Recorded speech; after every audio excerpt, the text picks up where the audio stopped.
오늘 제가 준비한 논문은 Avoiding Read Stalls on Flash Storage라는 논문이고 시그모드 22년도에 나온 논문입니다.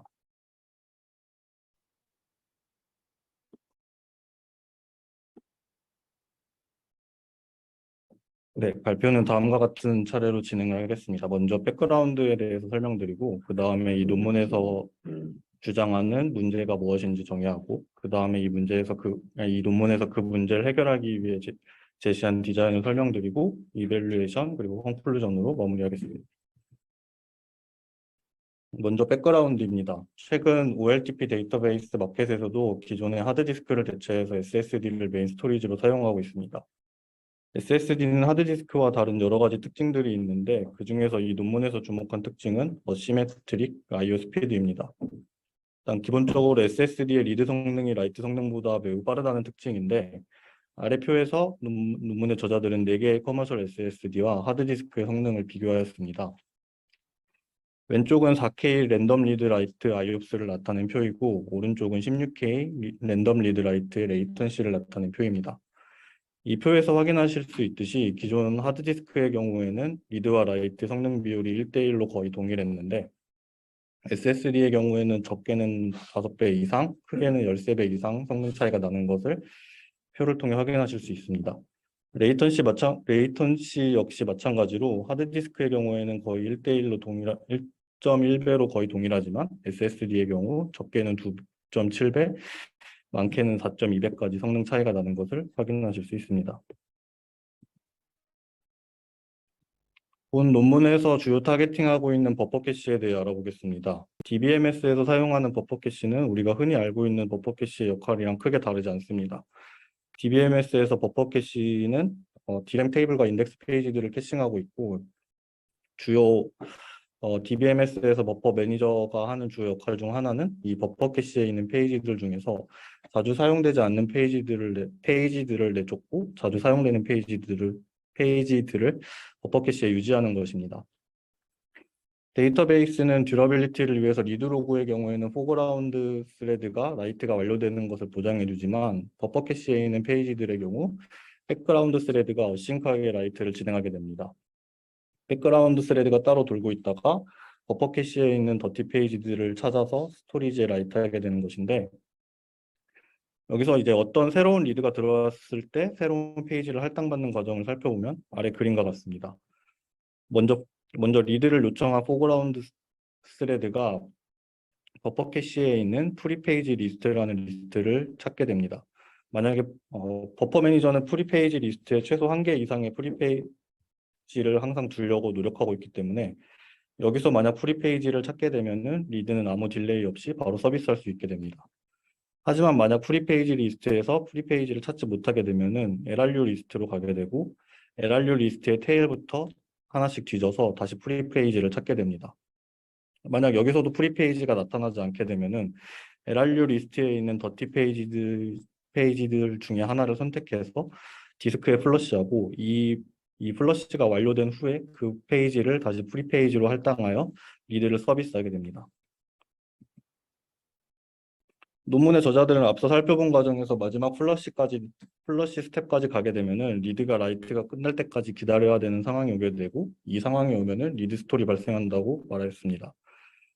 현재 이런 정책을 DB에서는 리드 애프터 라이트 프로토콜이라고 부른다고 하는데 사실 이런 리드 스토리 상황은 하드디스크를 사용하는 환경에서는 거의 발생하지 않았던 상황이라고 합니다. 이 아래의 표에서는 각 스토리지별로 프리페이지를 어느 단계에서 얻었는지에 대한 실험 결과인데 하드디스크의 경우 100%다 프리페이지 리스트에서 프리페이지를 찾아서 서비스한 것을 알 수 있지만 SSD의 경우 뒷페이지를 플러시하고 기다려야 되는 경우가 26% 이상 되는 것을 확인하실 수 있습니다. 논문의 저자들은 이에 대한 앞서 살펴봤던 것을 원인으로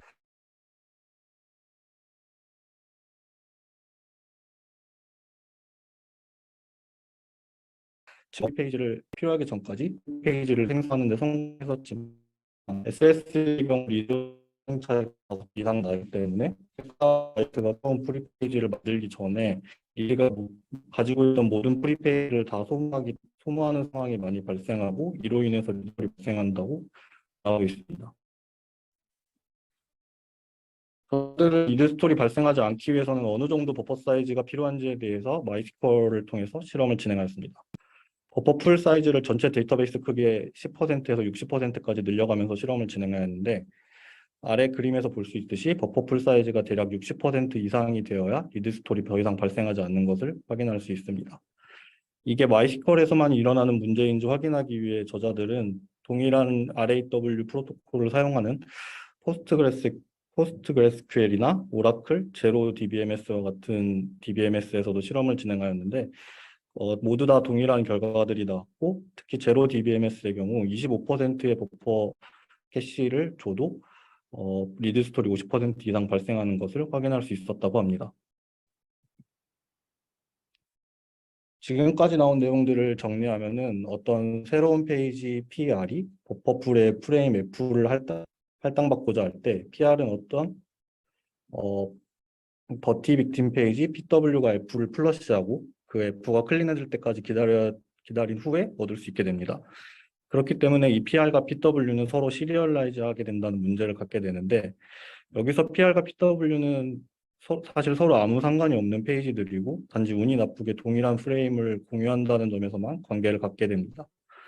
이러한 문제의 결과로 리드 스토리 발생하게 되고 리드 스토리 발생함으로써 CPU 유틸리제이션이 떨어지는 문제와 SSD의 패러럴리즘을 제대로 활용할 수 없다는 문제, 그리고 트랜잭션의 레이턴시가 길어진다는 세 가지 문제가 발생하게 됩니다.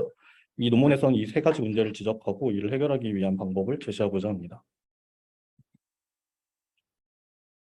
본 논문에서는 앞서 살펴본 문제를 해결하기 위해 기존에 사용하던 리드 애프터 라이트 프로토콜이 아닌 라이트 애프터 리드 프로토콜을 사용할 것을 제안합니다. 앞서 살펴본 문제는 리드와 라이트가 서로 동일한 프레임이라는 공유 자원을 사용하기 때문에 발생하는데 이런 공유 자원으로 인해서 스톨되는 현상을 컴퓨터 구조에서는 스트럭처럴 해저드라고 부르는데 이 문제를 해결하기 위해 가장 흔히 사용되는 방법이 공유 자원을 늘려주거나 혹은 복사하여 분리하는 방법을 사용합니다. 앞선 실험에서 알 수 있듯이 단순히 공유 자원을 늘리는 것으로는 전체 데이터베이스의 60% 이상의 크기가 필요한 것을 알 수 있었는데 그것은 논문에서는 그것이 너무 많고 훨씬 작은 사이즈의 메모리 영역만 추가해도 이 문제를 해결할 수 있다는 것을 보여주려고 합니다. 이 논문에서 제안하는 방법은 더티 페이지를 버퍼 캐시와는 완전히 분리된 다른 공간에 할당받고 페이지 미스된 페이지들을 바로 서비스할 수 있도록 하는 메모리 영역을 줄 것을 제안합니다. 그래서 저자들이 말한 버퍼 캐시와는 독립적으로 할당된 비행 공간을 저자들은 템퍼럴리 라이트 버퍼라는 TWB라는 이름을 붙였습니다. 이 공간에는 버퍼 캐시에서 플러시가 필요한 더티 페이지들을 임시로 저장하게 됩니다. 이 TWB가 추가된 이후에 리드가 서비스되는 과정을 살펴보면 아래 그림과 같은데 먼저 기존과 동일하게 프리 페이지 리스트를 뒤지고 LRU 리스트를 뒤져서 클린 페이지를 찾는 것까지는 동일합니다. 하지만 만약 여기서 클린 페이지를 찾지 못하게 되면은 버퍼 캐시에 있는 더티 페이지들을 TWB 버퍼에다가 복사하게 됩니다. 복사하는 더티 페이지 수는 TWB의 크기에 따라 결정이 되는데 이 논문에서는 1024개의 페이지를 기본값으로 설정하였습니다. LRU 리스트에 있던 1024개의 더티 페이지들을 TWB로 복사하고 1024개의 더티 페이지들을 바로 프리 페이지로 바꿔서 리드가 스토어 없이 바로 서비스될 수 있도록 합니다. 그리고 백그라운드로 돌고 있는 프로세스가 나중에 이 TWB에 있는 더티 페이지들을 스토리지에 플러시하게 됩니다.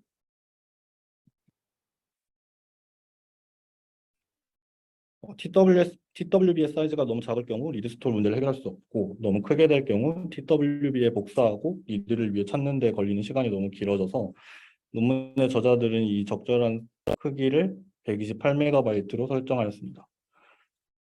또한 TWB를 추가하게 되면서 리드의 경우 TWB에서 스토리지로 플러시되지 않는 경우 스토리지에서 올드 데이터를 읽을 가능성이 있기 때문에 버퍼 캐시와 스토리지 사이 TWB 패스를 추가하였습니다. 이 과정에서 리드에 추가적인 오버헤드가 발생하지만 이 상황은 실제로 많이 일어나는 상황이 아니기 때문에 무시할 만한 수준의 오버헤드라고 저자들은 말하고 있습니다.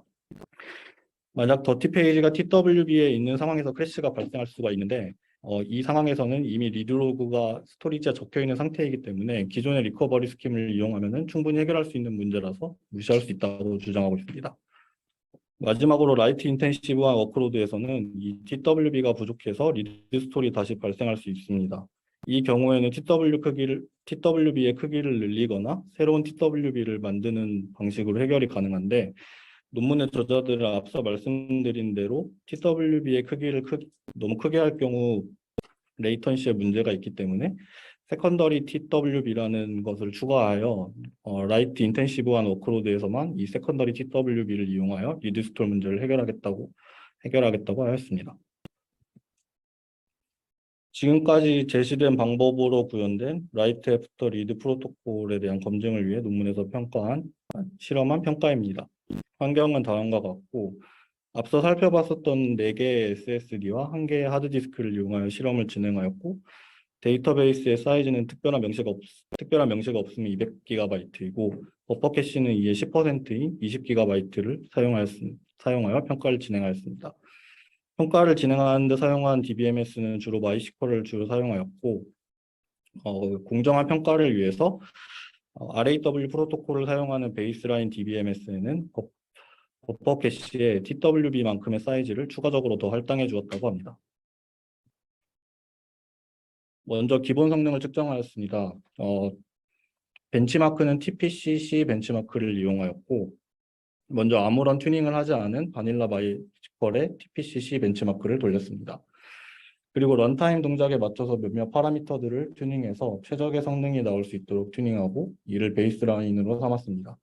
이를 베이스라인으로 삼은 이유는 실제 데이터베이스를 사용할 때 튜닝 없이 사용하는 경우가 거의 없기 때문에 현실적인 경우를 가정해서 DBMS를 최대한 튜닝해서 가장 좋은 성능이 나오는 기본 바닐라보다 1.6배의 좋은 성능이 나오는 이 시스템을 베이스라인으로 삼았고 원래 마이시컬 같은 경우에는 특정 시간에 따라 버퍼 캐시의 플러시를 진행하게 되는데 리드 스토어의 영향을 더 확인하기 위해서 그 플러시 되는 시간을 조금 더 줄이고 시간 주기뿐만 아니고 버퍼 캐시의 특정 스레시홀드 이상 차게 되면 플러시를 진행할 수 있도록 추가적으로 구현하였습니다.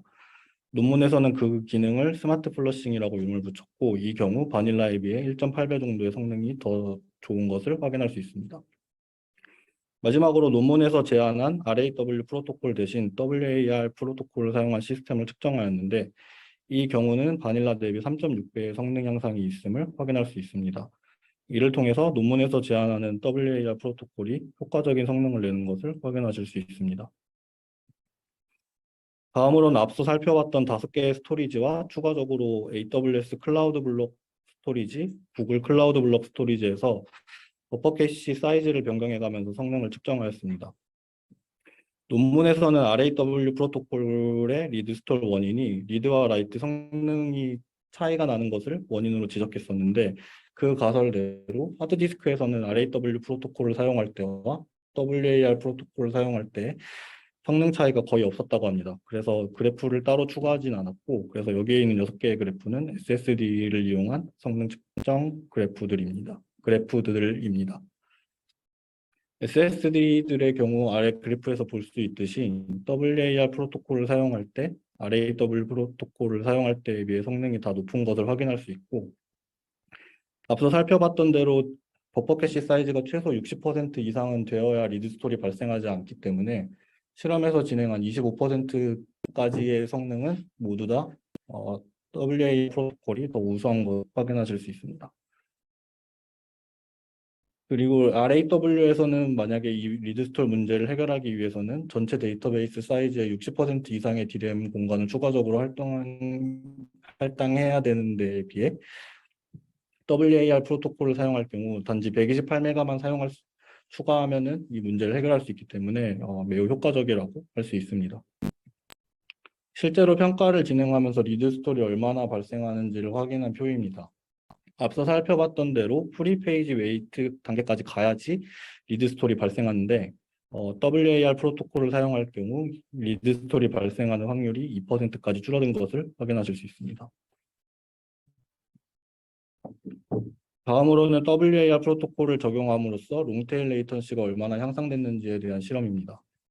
CS벤치라는 벤치마크를 이용해서 측정하였고, 이 그래프에서 노란색이 WAR 프로토콜을 사용한 실험입니다. 에버리지 레이턴시, 투나인 레이턴시, 맥스 레이턴시 모두 RAW 프로토콜을 사용할 때보다 70%, 59%, 55% 정도 향상이 있었다고 합니다. 다음으로는 버퍼 캐시 사이즈에 따른 두 프로토콜 사이의 성능을 비교한 그래프인데요. 이 실험에서는 50GB의 데이터베이스를 사용하였고, 버퍼 캐시의 사이즈는 5%에서 60%까지 늘려가면서 실험을 진행하였습니다. 이전에 살펴봤던 대로 버퍼 캐시 사이즈가 60% 이상이 되게 되면 리드 스토리 거의 발생하지 않는 것, RAW 프로토콜에서도 리드 스토리 거의 발생하지 않는 것을 확인했었는데 그 결과 그대로 60% 이상에서는 RAW 프로토콜을 사용하던 WAR 프로토콜을 사용하던 성능이 동일한 것을 확인할 수 있습니다. 이 그래프를 통해서 확인할 수 있는 점은 WAR 프로토콜이 리드 스토리 문제를 줄이는 데 효과적이고 성능적인 측면에서는 RAW 프로토콜과 거의 동일하다는 것을 보여주고 있습니다. 다음으로는 아까 잠깐 나왔던 세컨더리 TWB를 이용한 실험입니다. 리드와 라이트의 비율을 1대 2.5로 실험을 진행을 하였고, 단순히 WAR 프로토콜을 사용할 경우에도 RAW 프로토콜을 사용할 때에 비해 성능이 더 좋은 것을 확인할 수 있는데, 여기에 세컨더리 TWB까지 사용하면 성능이 11% 정도 더 향상된다고 합니다. 이 그래프에는 나와 있지 않지만 단순히 WAR 프로토콜을 사용할 경우 약 2.1% 정도의 리드 스토리 발생하였었는데 세컨더리 TWB를 추가한 경우 리드 스토리 하나도 발생하지 않았다고 말하고 있습니다. 마지막으로 WAR 프로토콜이 CPU와 IO 유틸리제이션을 얼마나 높였는지에 대한 실험 결과입니다. 이 위쪽에 있는 표에서 확인할 수 있듯이 CPU 유틸리제이션의 경우 18%에서 30%까지 향상된 것을 확인할 수 있고 IO 유틸리제이션 또한 성능이 WAR 프로토콜에서 더 잘 나오는 것을 확인할 수 있습니다. 이를 보다 더 증명하기 위해 저자들은 멀티 테넌시 환경에서 성능 측정을 추가적으로 진행을 하였는데 하나의 디스크를 여러 파티션으로 나눠서 1, 2, 4 테넌트로 나눠서 평가를 진행하였습니다. RAW 프로토콜을 사용하던 WAR 프로토콜을 사용하던 모두 테넌트를 증가시킬수록 성능이 향상되는 것을 확인할 수 있지만 WAR 프로토콜을 사용할 경우 IO 유틸리제이션이 늘어났기 때문에 RAW 프로토콜을 사용하는 것보다 성능이 훨씬 더 증가하는 것을 확인할 수 있습니다. 이 그래프에서 볼 때 2에서 4로 넘어갈 때 WAR 프로토콜의 경우 성능 향상이 거의 없는 것을 볼 수 있는데 이는 디스크 IO 스피드가 이미 세츄레이션 돼서 더 이상 늘어날 것이 없기 때문에 그런 것으로 저자들은 분석하고 있습니다. 결론입니다. 본 논문에서는 DBMS에서 리드 스토리 발생하는 근본 원인을 리드와 라이트 사이의 리소스 컴플릭트라고 라는 것을 지적하였습니다. 그리고 기존의 RAW 정책은 CPU와 IO 유틸리제이션이 떨어지는 것을 지적하였고 이에 대한 간단하고 효과적인 해결책으로 WAR 프로토콜을 제안하였습니다. 감사합니다.